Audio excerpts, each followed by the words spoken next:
Welcome everyone to another Sales Hacker webinar. Super excited for this one. So the topic we have today is how to assess sales readiness. And the approach is if you're not assessing, you're probably just guessing. And so today we're going to be spending a lot of time on training and coaching, and we're specifically going to dive into the differences between traditional sales training and then what we look at and what we mean when we talk about modern sales readiness. We'll go through kind of an overview of the 3 levels of sales assessments that you can do, and then walk through a bit of an intro to the 4 pillars of sales readiness. And I've got an awesome guest with me here today, but before I introduce this lovely gentleman to my right, a few housekeeping things. So this webinar is going to be Q&A style. Kind of an interview, me picking this man's brain. He's full of knowledge and insight, but we do want to hear from the community as well, right? Anytime we do one of these, it's 100% for the community to learn and get some actionable takeaways. So take a look at the Q&A down there, jump on, tell us your name, your title, your role, and ask away. We're here to answer any questions you have. Second thing is this will be recorded. So if you do have to jump off, you get dragged into a meeting, your prospect calls you and wants to sign on the dotted line, well, make sure you go and take that call. We'll send this over to you in a recording via email after we wrap up. All right, now that's out of the way. I want to introduce Jim Ninivaji, the name you have to say with your hands, I've been told. You did a good job. Love it. Is the Chief Readiness Officer at Brainshark. So, Jim, welcome to the community. Hey, Scott. Great to be here, and looking forward to our conversation around readiness. It's a topic that I have a lot of passion about. Yeah, me too, for sure. It's one of those things that I don't think gets enough attention. I remember when I was hiring and being a business development manager in a past life, this was always something that you could never quite pinpoint. It's like, are they ready to dive in? Can I trust them with these discovery calls, with these huge accounts? Are they ready? So excited to get your take on it. And as always, I love to add a little bit more, color and context. So we were chatting before this. You've got an amazing career. You've had over 30 years of B2B sales productivity expertise, which is amazing. You're responsible for ensuring that the Brainshark field force, so your entire field sales team, is ready to sell and leverage the power of Brainshark's Brainshark sales readiness platform.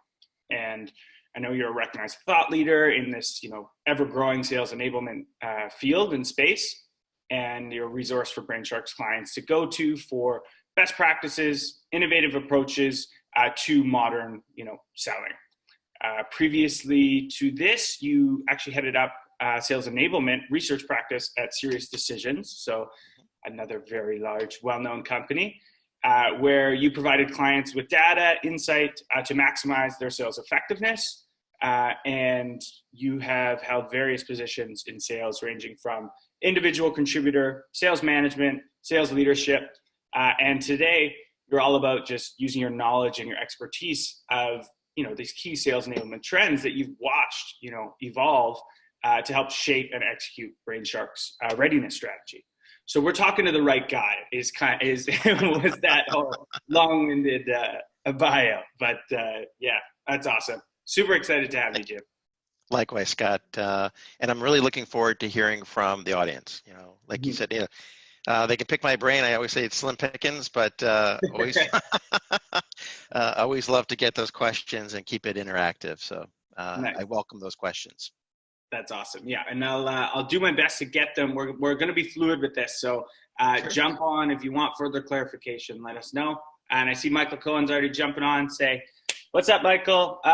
He's a sales team of 1, so he's obviously the first sales hire somewhere, and that's always a go, Michael. Michael. You're doing it, man. I've been there, and it's difficult. But let's dive right into it. I'm going to hit you with. So we talk a little bit about the difference between sales training and sales readiness. And we're out there, we're promoting this webinar. I think that was a big topic that came up. So what exactly is sales readiness? Let's start with defining it. Sure. And one way to define it is to talk a little bit about how it is different from sales training. Yeah. So as I always like to say, sales training is not an end in of itself. It's a means to an end. And Right. that end is sales readiness. So we think of Michael out there, the field force of one. You think of other folks who are either sellers, or maybe you are a sales enablement leader or a sales leader. You're responsible for 5, 50, 500 salespeople. It's, you think about right now, they're out there, those salespeople are out there sending emails to prospects and clients. They're picking up the phone and dialing and trying to get those folks on the line, maybe doing a video conference like we're doing right now, or maybe they're doing it the old-fashioned way and they're actually meeting in person. The question I always ask is, how do you know they're ready for every one of those interactions? And making sure that that salesperson has the knowledge and the skills in order to maximize that interaction. And that's really how I define readiness. And the question we always ask our prospects and clients is, can you answer that question with confidence? Are you ready? Are your reps ready? And that's what our platform is all about. It's designed to help an organization get salespeople ready, but more importantly, ensure that they are ready. And as I like to say it, it's the difference between, if you think of sales training, and I my background, those 30 years, and it's hard to believe it's been 30 years, but part of those 30 years I spent selling sales training. And a lot of times it was a check the box exercise. Right. We went through the 3-day workshop, was fantastic. Everybody gave it, the trainer 5s, right? Everybody was happy.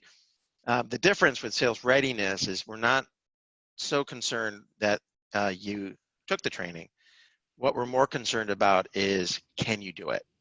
That's all I care about. When I emphasize that with our salespeople, I often will say to them, I really don't care if you take the training, but you're going to have to pass the assessment. Right. So that's, to me, what readiness is all about. Yeah, that makes total sense. So it's kind of, maybe those two kids in college where one went to every single, class imaginable and then gets to the final exam and fails it, versus someone who maybe didn't show up at all, but aces the final exam. That person is still ready to go out and, do their job. Yeah, it's kind of interesting. In universities, you're starting to hear more and more adoption of a competency-based approach. So you think of a traditional university, you have a semester of accounting 101, right? And you and I go through it, and you have to go through it at the same rate that I do. But let's say that you feel really confident that, well, I think I'm ready to, test out. You can test out and move forward. And that's kind of the same approach that we look and advocate when you're talking about readiness. It's allowing the salesperson to, at any time, test out, to say, hey, I'm ready to demonstrate mastery of this particular competency, whether it's a skill like presentation skills or knowledge like I know our product. That's taking that competency-based approach is something that we absolutely advocate at BrainShark. Mm-hmm. Absolutely. The competency-based approach is so critical. That's why, I think even role-playing and interviews and all that is so key, especially in the sales function when there's so much interaction. There's a lot on the line, right? When you're the front line of these interactions, if you're not 100% ready, that can have extremely detrimental effects to the organization's bottom line. Yeah. Yep. Awesome. So we talked, so we've got sales training, which is kind of, the journey that's always going to be kind of ongoing. Sales readiness is the goal. That's what we're trying to attain. Where does sales enablement fit within this? So sales enablement, huge buzzword right now. Everyone's jumping on sales enablement. Where does that fit in, and how does it differ? Yeah, we get, because I'm getting asked, so do you mean sales enablement? You're just calling it something different? And the answer is no.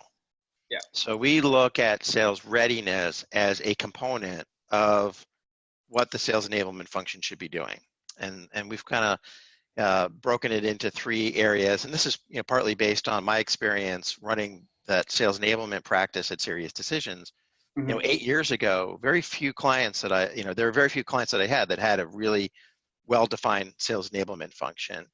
But over the course of the years that I ran the service, I started to see that function evolving, and there was more consistency in regards to what it does. So you can really break it into three areas. Number one, sales readiness. So it's all around hiring, onboarding, ongoing readiness, sales management development, all that kind of good stuff. I'll put that in.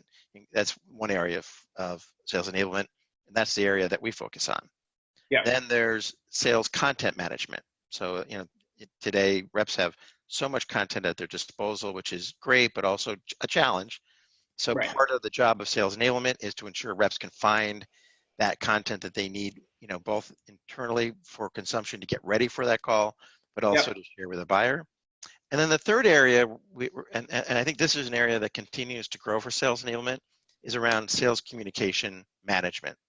If you think about, even a field force of the size of BrainShark, we have about 50 sellers.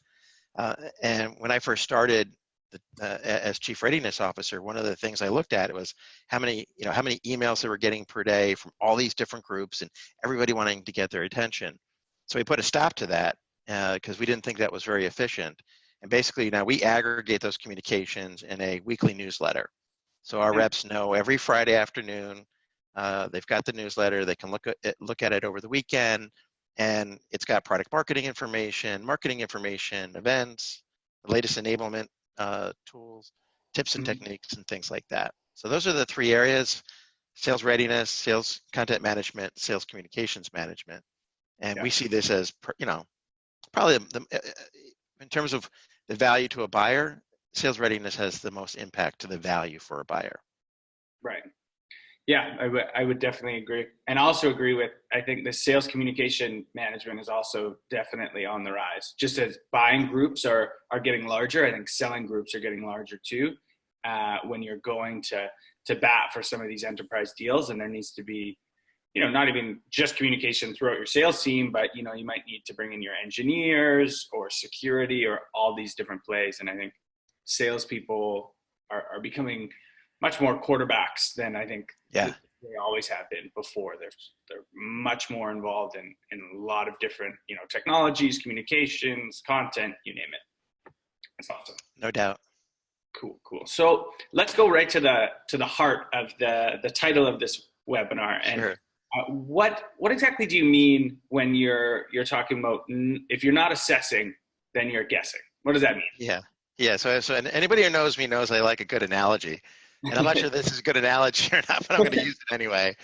So I said, we were talking about how much you travel. I travel a lot. There are times when you're getting, onto the jet, and there's a little backup. Somebody can't get that giant, piece of luggage into the overhead. Man, you should have checked it. We all know it was over. Wheels first. Wheels first.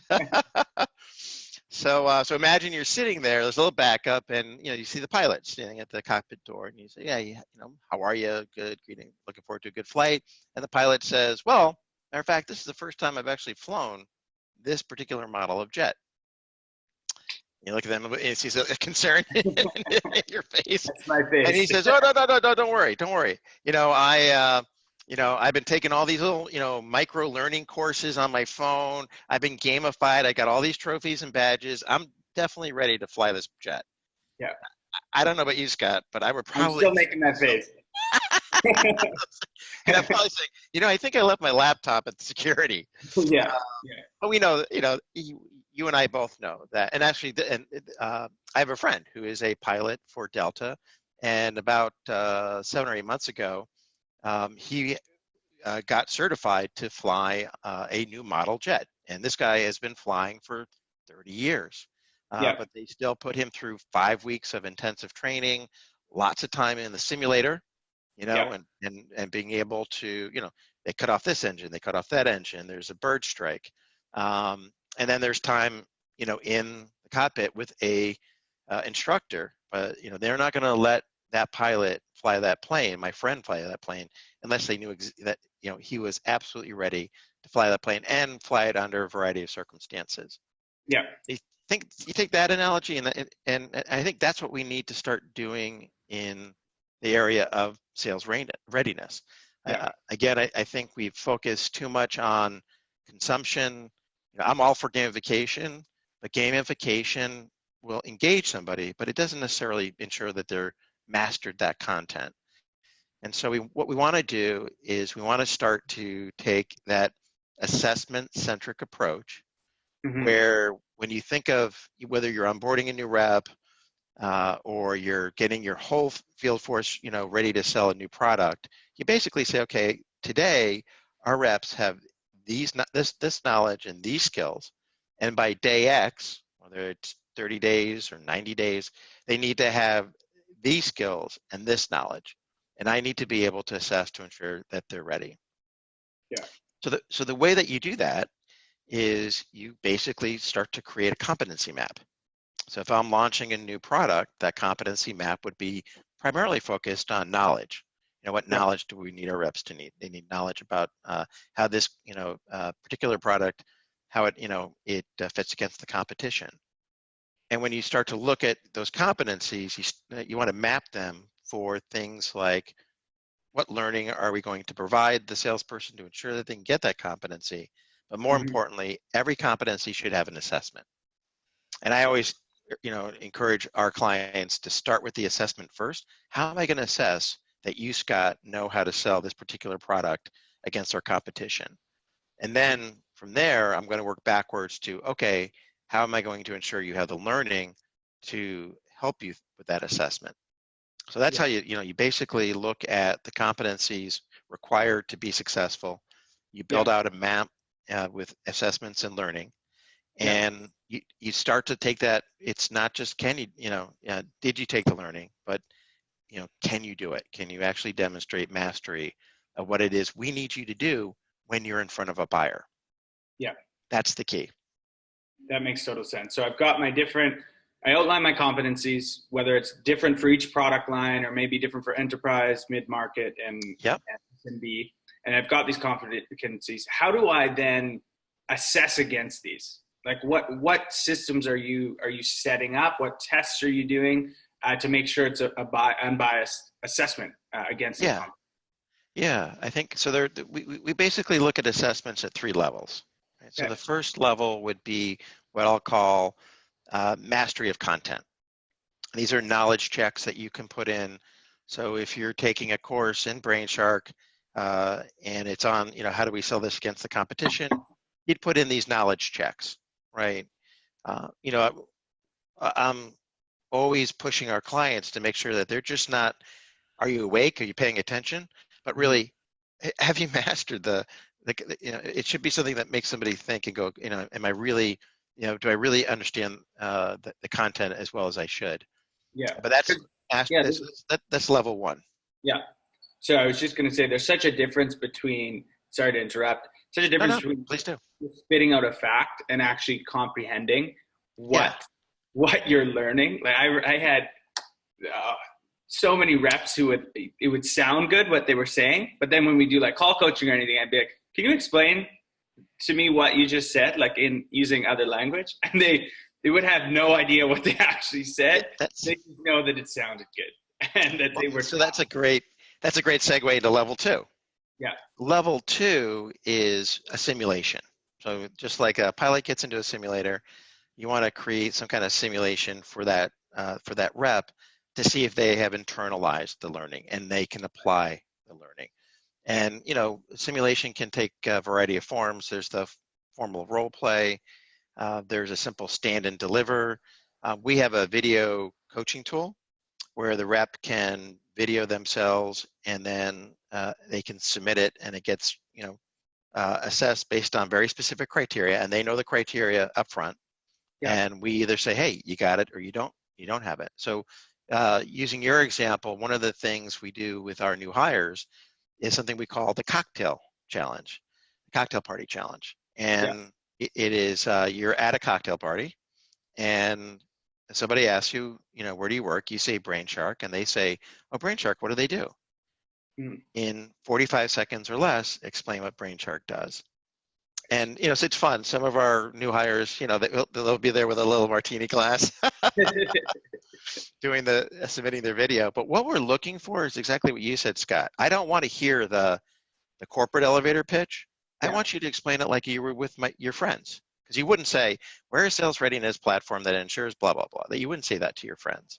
And Yeah. so a lot of times they'll send that first submitment and I'll say, okay, let's try that again. And I want you to imagine you're talking to one of your friends. How would you explain what BrainChart does?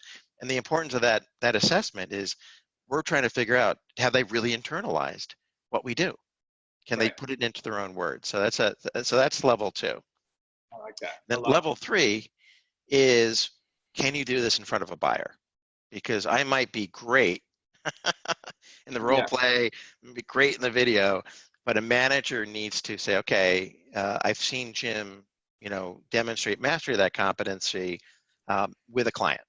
And that's probably the most important assessment because it's the one that too often is not being done. If Right. it is being done, it's being done by the buyer, and we don't know it. We don't know whether that buyer left that interaction going, wow, that was fantastic. That salesperson really knew what they were talking about. They were so knowledgeable. They were able to answer my questions. They were able to help me see needs that I didn't know I even had. Or did Mm-hmm. they leave that interaction going, that was a complete waste of time? And that salesperson was absolutely not prepared and not ready and didn't deliver the value that I expected. So you want to, part of the coaching process with managers has to be that in-field assessment to ensure, yep, this rep is absolutely ready and they can do it in front of a buyer. Yeah. And what does that actually look like then in practice? Is that a manager sitting in on a call silently, coaching him through his ear, or what does that actually look like in application? Yeah. So if you're an inside salesperson or doing video conferencing, the fact that you can record the calls and there's some technology out there, Gong and Chorus, Great. which allow Great. you to do a transcription and to look for key areas of the sales call. So that's one great way to Yeah. determine, that level 3. But yeah, the other way to do it is for a manager to join a rep on a call and observe them.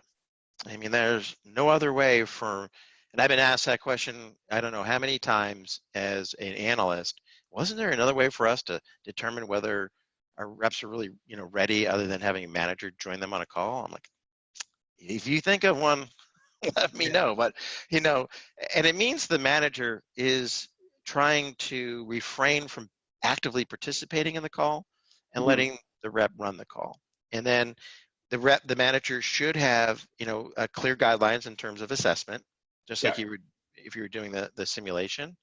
But those are the only ways I know how to do it, in the field, is either recorded observation or direct observation. Yeah. Yeah. That makes sense. And then, so my question, so I guess if you have a strict assessment criteria, it takes away kind of the natural bias that some people have. There's just a lot of different people, right? Do you ever bring in multiple managers or multiple stakeholders when you're doing this sales readiness review? Or is it We typically? do. Yeah. Yeah. So sometimes what we'll do when you're doing one of those video activities, rather than have your own manager assess you, we'll have other managers assess you, because you're spot on, Scott. Folks will certain managers will have certain biases. You're my rock star, my A player, so everything you do is great, and that may be true, but it may not be true. So yeah, it's important and it's also a great way to have managers check each other and ensure that that they're providing consistent coaching, and also making sure that a manager isn't just, my team's ready, because they don't want to really deal with the fact that they're not ready. Yeah. So having other managers kind of do a balance and check, I think, is absolutely a best practice when you're doing these types of assessments. Mm-hmm. Absolutely. I would agree. Okay. I want to do something cool if you'd indulge me. So Absolutely. we'll kind of walk through, because I want to make this like as actionable as possible. And you mentioned a ton of cool things there, like love the cocktail party idea. I'm definitely going to steal that. But let's walk through. Let's say I'm a new rep at BrainChart, and I'm just getting like onboarded. And you mentioned kind of 3 levels of sales readiness. So what would be kind of the 3 exercises, and I know you named some, Yeah. but I'm going to walk through some activities that I would do before you would deem me sales ready. Yeah. And for the sake of this, of course, Brainshark will help you do this 10x easier and more effective. But let's try and leave some of the technology out of it so that Totally. we can Yeah. have someone could implement this. Let's say tomorrow for new people that are on Yeah. board. Absolutely. So, and the way that the approach we take at Brainshark with onboarding is what I call an agile approach. And I'm not talking like flexible, nimble. I'm talking about the actual, if you're familiar with agile software development, it's Yeah. done in a series of sprints. So we're a SaaS company. We're every 6 weeks we are, sending out a new release of our software, and we use a agile approach, which includes that sprint to ensure that we are able to deliver those features that are and functionality that our clients are looking for. So Yeah. I love that concept. And when I looked at our, if you looked at our onboarding 6 months ago, I think we had a pretty good onboarding program, but it was your classic 30, 60, 90-day onboarding program, right? Right. Which would include some time, at headquarters. But we were, basically you were doing things like learning how to use our CRM system, learning how to use our expense report system, and learning how to sell kind of all at the same time. And as we all know, the mantra in onboarding is you got to accelerate time to productivity, right? And that's true at Brainshark. So I had like a mini epiphany, I guess. I said, the only way I can accelerate time to productivity is to accelerate time to activity. And so if I can accelerate our reps' time to their first prospecting call and their first discovery call and their first demo call, if I can accelerate that competency to those activities, that should have a bump right in productivity. Mm-hmm. Not brilliant, but it was like that's the stuff I have to focus on. So if you're a new rep at Brainshark, for example, one of the sprints is by day 50, you have to be certified to be able to demo our product, give a high-level overview demo of our product.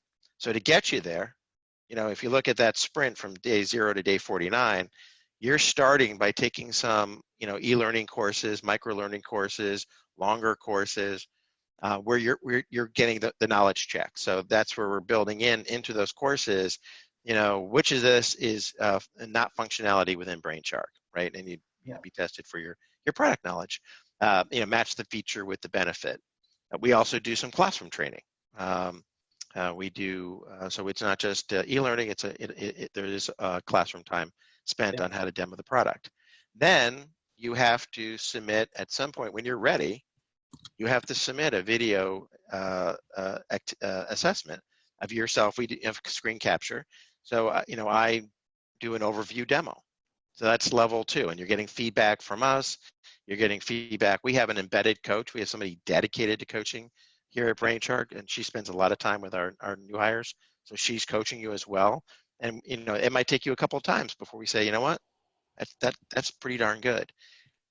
That final certification, the final thumbs up, actually comes from our CEO. So the last certification is you got to do a live demo in front of our CEO. Yeah, that's people are like, what?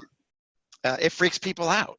It absolutely freaks people out. But you know what? There are a couple of things that we've learned in this process, and I'm a big believer that you want to make people uncomfortable. The only way I can get you to learn is to make you uncomfortable. If I tell you, hey, there's no test on this, and and there's not, no assessment, you're going to kick back, and a part of your brain is going to shut down. But if I tell you at the end of this, you're going to have to do a demo to the CEO, you're going to get ready. It's also been interesting to see, how people react to that. There are some new reps who will try to wing it. Frankly, they'll say, well, I think I can do this. I think I'm going to be good enough. They don't reach out for the coaching. The ones that you kind of go, there's somebody who's probably going to be successful, are the ones who reach out for the coaching. And they're the ones who do it a few times in front of our our coach, who do it in front a few times in front of their manager before they do it in front of Greg Flynn, our CEO. Yeah. Yeah. So those are some, very, it's not complicated, and I'm not talking about building elaborate simulations. Yeah. They're just simple ways that you can ensure that your reps are ready. And then we do have a grading system. There's an assessment that's done in terms of, the flow of the demo. Did they cover the features and functionality that we want them to? Are they able to translate those into value for buyers, things like that? But we know, and the cool thing is they know, because if they've been able to sit there and give a demo to our CEO who knows Yeah. what to be looking for, then Yeah. we know that they're ready to do it in front of a buyer.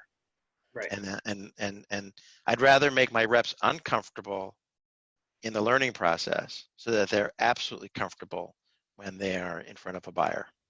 Totally. Yeah. If you can do it in front of the CEO who built the company and the product, you can do it in front of anyone for sure. Yeah. I like that. And I'm sure there's probably learning that goes both ways. Like I always love it when fresh eyes like see demos and like kind of put their own spin on it. And I'm not sure if you allow that kind of creativity, but it can go both ways, the learning for sure. Absolutely. We encourage that. And yeah, we take those best practices and we embed that into the learning. It becomes part of, we're big proponents of peer-to-peer learning. So we're able to take those recommendations and actually immediately make them part of the onboarding learning that you would take if you were a new hire.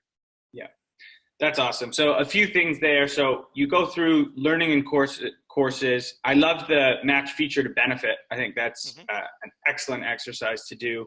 And then get comfortable doing videos and demo based on the feedback there, then do a live demo presentation to the CEO or the C-suite. I like it. Yeah. And you don't need any of our, would I love to have our technology? Absolutely. But you don't need our technology to do that. Yeah, cool. So here's a question with sales evolving, right? There's social selling, there's all these new activities. Is there anything new that you're looking for in your assessment now? Yeah. So artificial intelligence, it's a buzzword, huge buzzwords, I guess. Everybody's talking about AI. We were talking about those two applications that use artificial intelligence to analyze actual calls. So obviously, we're looking for ways to use artificial intelligence to help in the assessment process. So you have the ability with BrainShark to have a salesperson record themselves, and rather than having a manager immediately look at that, you can put it through machine analysis, which will score the salesperson on things like, the rate of speech, the number of filler words, their kind of level of comprehension of the content, and length of submission. You can say, hey, we want this under 45 seconds. If I go over that, the machine will capture that. But more importantly, we can actually look now and capture, did they use the words we want them to use? So there may be, certain words like when we're asked, is BrainShark an LMS? The way that we answer it is, well, we're really kind of we consider ourselves a sales readiness platform. We have some functionality that is similar to an LMS, but here's how we're different. An LMS is tracking, did you take it? BrainShark will be able to tell you, can you do it? So in that assessment, we're going to be looking for the rep to use those phrases. And if they don't, the machine can capture that. So I think I'm super excited about the future of readiness and the use of artificial intelligence, machine learning, augmented reality. Again, you think about that pilot, going through it, sitting in a cockpit simulator. Imagine a salesperson going through an actual simulated call where they're selling to an avatar, and that the avatars are responding. This avatar might be turned off because you're providing too much information. This avatar is looking for more information. This avatar gives you this objection. I think that we're not there yet, but the day is coming when we can put reps through those simulations so that they are absolutely ready, just like a pilot is ready to, when something happens, they can fall back on their training. We're going to get there with salespeople as well, creating that augmented reality and that simulated sales call. That's amazing. The future is now. I'm very Yeah. very excited for some of these things. That I'm a total tech nerd, so these things always excite me. Does Brainshark have, like, is augmented reality on a roadmap down the It down? is Yeah. absolutely on a roadmap. Yeah. Cool. Yeah. Wow. The biggest challenge with it actually is not so much the technology. Yeah. It's it's setting up all the gates, the branching, so Right. that Mm. if I say this as a salesperson, the avatar would react one way, Right. and if I say that, the avatar reacts a different way. Right. So it's like building a really good role play. I always, tell folks, if you're building a role play, the most important role to develop is the customer role. You need to make sure that the person sitting there isn't just. I remember doing a role play, and the only background I got was, "You're the CEO of a shoe company." Like, what am I supposed to do with that? So in a well, developed role play, Yeah. if the salesperson says this, say that, and if the salesperson doesn't mention this, ask this question. Yeah. And that's what what you're going to be trying to do with with augmented reality. But yeah, it's definitely on our roadmap. That's really cool. Awesome. Okay, so until that time, until we Yeah. have, AI and augmented reality avatars that are going to be, coaching me through my sales training and getting me sales ready, how do you get managers? So we talked a lot about, like, people who are actually going through it and things you can do to set this up. How do you get managers prepared and, frankly, excited to do this kind of assessment process? Because I know, Yeah. having been a manager, it can be sometimes more mundane of a task, that you're like, oh, it's Friday afternoon, we've got this, training or call coaching or whatever. How do you get people excited and engaged? Yeah, I don't know if we'll ever get them excited. I can be like, I'm not going to be Pollyanna here and say, oh yeah, we can get them super psyched. Yeah, But you can definitely get them committed yeah, and getting them ready. So it starts, as corny as this is going to sound, it starts with you've got to have sales leadership behind it. right. If the message in sales leadership isn't around, hey, we are going to be a culture of continuous improvement and we're going to practice with purpose. Hmm. If you don't have that at the top, it's going to be hard to get that at the manager level. Yeah. So that's number one. And it's funny, if you talk to CSOs, and I'm sure you do, every Hmm. day, Yeah. and you ask them what's your biggest challenge, number one or number two is always talent, Yeah. especially today. Every sales leader saying, I can't keep the talent, I want to get my bees more productive, I'm having a hard time finding salespeople. Yeah. But then when you ask them, okay, well, what are you doing around talent? What are you really doing? You get, it's a lot of lip service, frankly. And I think that needs to change. I think CSOs need to take that from a kind of, oh yeah, I need to sales talent. That's important, to like owning it and making that, really central to what they do for the organization. Hmm. But let's assume you have that. Then for the managers, it's around getting them ready to provide feedback. I think we Right. assume too often that managers are somehow, more competent than your salespeople. And in many Hmm. cases, especially when you're introducing something new, they're just as green as your salespeople. So, your learning process needs to be, focused on getting the managers up to date first. Yeah. Get them, have them go through the training as if they were participants, providing them with very specific guidelines on what to look for and how to give feedback. And then, especially with skills, you got to deconstruct the skills to very minute components. And I'll give you a perfect example: opening a sales call, right? A simple skill. You think everyone, open a sales call.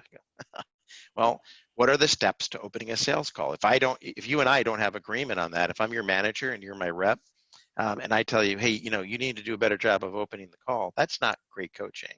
But Right. if I can, if we both know that, opening a good sales call starts with stating the agenda, and Yeah. then it's stating a clear objective, and then it's confirming with the buyer. If we know those are the three steps, when I'm assessing you, when you provide me with a video of yourself opening a sales call, I can give you very specific feedback. So you Hmm. need to, do a good job of deconstructing what reps will be assessed on, and then give managers the ability to understand what good looks like. Yeah. And part of that is you can use the coaching tool. If you send in a video submission, I can look how a manager gave feedback, and I can give feedback to that manager on their feedback. Scott did a great job here, but he Feedback missed and the structure. objective. So it's coaching the coaches. Yeah. So I think that's, we try to do, there are other ways you can engage a coach, engage a manager in the learning process. You can make them co-facilitators in the learning process, and that helps get them ready to do the assessment. Yeah. We sometimes have our managers run, I call it training in a box, but they're basically running a mini training session with their salespeople. And the best way to learn is to teach. So having them teaching skills is also helping them in getting them ready to provide feedback and assessment. So those are, I'd say, it's got to come from the top. This is Yeah. part of our job, part of our culture. And then you've got to give your managers the skills and the knowledge they'll need in order to be really good at providing that assessment. Yeah. That's another great point. And it's funny, as we were going through this chat we're having, like me, sales readiness, I was so focused on like, okay, getting my frontline SDRs, BDRs, and my account executives ready. Those are the ones that need to be sales ready. But I wasn't thinking about, management and how unbelievably important that piece is too, because they're the ones that are going to be trickling down all this feedback, right? So they're the ones influencing this whole other tier. That's a great. Absolutely. All right, we've got some great questions. So let's quickly jump to the community here. Sure. Larissa Levine. Larissa, thank you so much for the question. Larissa says, this session is very helpful. Thank you. Thank you for joining us. Going back to a more basic comment made about competency map, could you give some examples of what competencies you test on for skill-based onboarding? Yeah, sure. And it starts, that it's taking that agile approach to onboarding. So it starts with, by let's say day 20, we expect you to be able to do a prospecting call. What we do is we've deconstructed, okay, what are the skills and the knowledge you'll need in order to do that prospecting call? So for example, one of those skills is managing objections. And so what we've done is we said, okay, managing objections, we've got learning built for that. And then the assessment to ensure that you are absolutely ready is an exercise where we're putting in front of you an objection, and you have to respond as a salesperson to what type of objection it is. We kind of label them 4 different ways. And then how would you respond? Yeah. And you have to do a series of those, like 5 or 6 of those. And then in the role play, we build into our role play. We just do a live. We have them do video submissions, but then we also do live role plays. So in the live role play, we're also assessing them by having the coach throw up an objection and listening to how the salesperson reacts to it. And then we can give them feedback at the end of the role play and say, okay, when I said this, you managed it as if it was a drawback when actually it was a misunderstanding. Those are 2 different types of objections that we talk about. Right. Yep. So that's how we do it. I mean, it's not rocket science. It's I'd say start by the good old fashioned get some sticky notes. Yeah. And say, okay, prospecting. What are all the skills required to be successful in prospecting? There's listening skills, questioning skills, handling objections. Thinking on your feet, big one. Yeah. Even openers, like having some canned stories in your back pocket so you can speak through it. Yeah. Right on. I like it. Cool. Yeah. Well, yeah, Larissa, hopefully that answered your question. And all right, so let's go back a little bit. There is, I know, some pushback. I've seen it before in many organizations.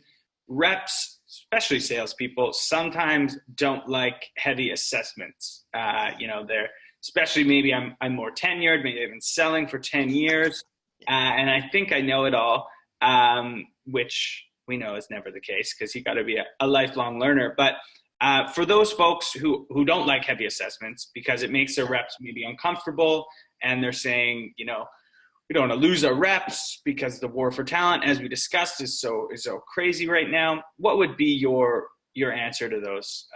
those people? I get asked that all the time, because here we are, we have this video assessment tool, and folks are like, I don't think our reps are really going to like videoing themselves and getting feedback from people. And my response is, yeah, they're not. I don't know anybody who goes, hey, even our own reps, when we sell a product, they're not coming up to me and saying, hey, Jim, we haven't done a coaching activity in a couple of weeks. Could we do one? Yeah. Nobody likes to do role plays, right? Yeah. Nobody, I'm taking presentation skills training where you're videoed, and then a coach gives you feedback on your presentation skills. It's not a pleasant experience. Very few people I know look forward to that. No. Um, and so I always, I said, look, if you're expecting your reps to be like, yay, we're going to get video coaching, maybe you have that kind of culture, but most people will have that pushback because it does make you uncomfortable. And the story I like to tell is around Francesco Molinari. He's not a relative, but Francesco Molinari was the first Italian, that's right, first Italian golfer to win a major golf tournament. He won the Open a few months back.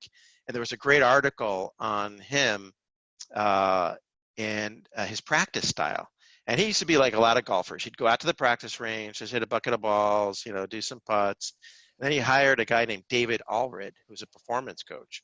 And Allred, his philosophy is if you're going to swing the club, whether it's in practice or out there, on the course, you're going to do it with purpose. And so he would put Molinari into all these very uncomfortable situations, like making him pitch, 20 balls and having to get 20 of those in, within 2 feet of the hole, where he'd have to do it all over again. Or having him putt 50 balls and having, you have to get 10 in, or you have to do it all over again. And this, of course, was driving Molinari crazy. He's, Mamma mia. He said, I don't like this. It makes me uncomfortable. And Allred's response was, well, do you want to be comfortable or do you want to be ready? Because they're not necessarily the same thing. Yeah. And I think we can take that message to our field force. Do you want to be comfortable and not have to do these assessments and practice in front of a buyer? Or do you want to practice with purpose, put yourself in those uncomfortable situations so that when you're in front of a buyer, you're absolutely comfortable? Yeah. And it doesn't take a lot, just practicing how to, answering that price question. Their price is too high. Practicing that to a point where when it comes up in a sales call, you're ready. Yeah. And too often reps don't practice or don't practice with purpose. And so when that question comes up in the sales call, what happens? The salesperson, their gut tightens a little bit. And so that's, I would, my response to that around, some people don't like heavy assessment, and I get it. But I'd rather assess and make sure that my reps are ready before they get in front of a buyer, as opposed to, having them practice in front of a buyer, because that's not fair to the buyer. It's not really fair to the salesperson, and it's too darn expensive. We just, as we all know, it's getting harder and harder to get in front of buyers, and you have to make every interaction, as impactful as possible. And you just want to make sure that your reps are ready for that interaction. Totally. I would agree. And the thing is, like, there's no way, you're not getting around this uncomfortable feeling, right? It's just when it takes place. It's either going to take place amongst your peers when you're learning, or it's going to take place when you're in front of a buyer and you just lost a 6-figure deal. So and where it's coming from, that pushback, because I remember sitting there, I was taking a presentation skills course. I'd been selling for 10, 15 years. And I thought I was a pretty good presenter. I learned, during the workshop, I wasn't as good as I thought I was. We never are. But I remember sitting there going, I don't have to take this. This is so stupid. This is ridiculous. And then when I really kind of, was thinking about what am I really feeling? It was fear of failure. I didn't want to look stupid in front of my peers. Yeah. Right. It's one thing to, throw up on yourself when you're in front of a buyer. It's another when you're sitting in front of your peers, right? And you feel so exposed. So I think it's important for us to remember where that pushback is coming from is really a fear of failure, and looking bad in front of your manager, in front of your peers, in Yeah. front of your CEO. Yeah. You think about that angst that we create with doing Yeah. that demo in front of the CEO. But by doing that, you push through it. When you're done, you go, and I can guarantee you, everybody will push back on every, if you do, some kind of assessment, they'll push back on it. But then once the reps have done it, they'll come back and say, you know what, that was the best training I ever got. Mhm. And they'll feel that confidence and they'll feel that readiness. And that only comes from hard work and putting yourself into uncomfortable situations. Yeah.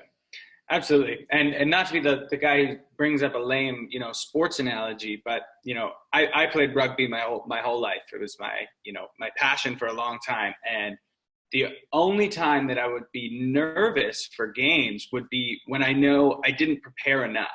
Like maybe we had two practices that weren't that good, or, maybe I missed one, or I didn't do enough sprints or whatever.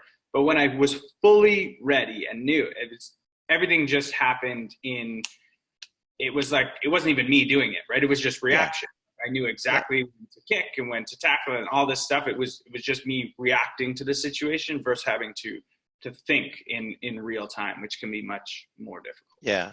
I'm a big, I went to the University of Connecticut, I was telling you before, and they've got a great women's basketball program. Another Italian, Gino Auriemma. Seems like that seems to be the theme today. Nice. As of Gino, he's got 11 national women's titles. I mean, incredible. Wow. And if you ask his players, today or going back 15 years ago, they'll all say the same thing. The practices were so hard, we looked forward to the games. Yeah. And he's got a great saying. I don't think it's his, but he uses it, which is, we don't practice till we get it right. We practice until we can't get it wrong. I love that quote. I love it. That's awesome. I think that's a good summary of this whole presentation. That's awesome.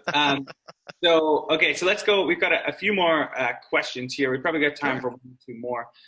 This is a very specific question from Julie Greenfield. Julie, thanks for the question. Do you have customers at Brainshark that are using the platform, or perhaps just what we spoke about, for other readiness initiatives, such as customer success, marketing, support? Is there crossover there? Yeah, absolutely. I mean, we go to market as a sales readiness platform, but absolutely, we have clients who are using us for customer success managers, obviously for their business development reps, for support people, and to communicate internally. It's Brainshark is a communication platform. We just happen to package it, and our voice to the marketplace is sales readiness. And we say, well, look, if we can get your salespeople ready, we can get anybody ready. And so, yeah, absolutely. We also have clients who use Brainshark to communicate to their partners, to communicate to their customers. It is a communication platform at its core. Yeah, that makes sense. Yeah, I could see a big partnerships functionality there too. Would be absolutely helpful. Yeah. Cool. All right. So Julie, I would say get in touch with Jim and have a chat. Which leads me to the next thing. If people want to continue this conversation, want to pick your brain more or learn more about Brainshark, what's the best way to do that? So a couple ways. You can find me on LinkedIn at Jay Ninivaggi. I'll give you my email. It's jninivaggi@brainshark.com. And then check out our website at brainshark.com. Those are all ways to get in touch with us. So I'm more than welcome your emails or connect with me on LinkedIn. Awesome.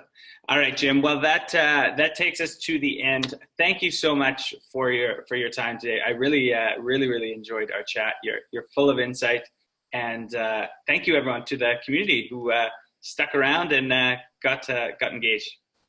Yeah, thanks. Thank you, Scott. Great conversation, and thanks everybody.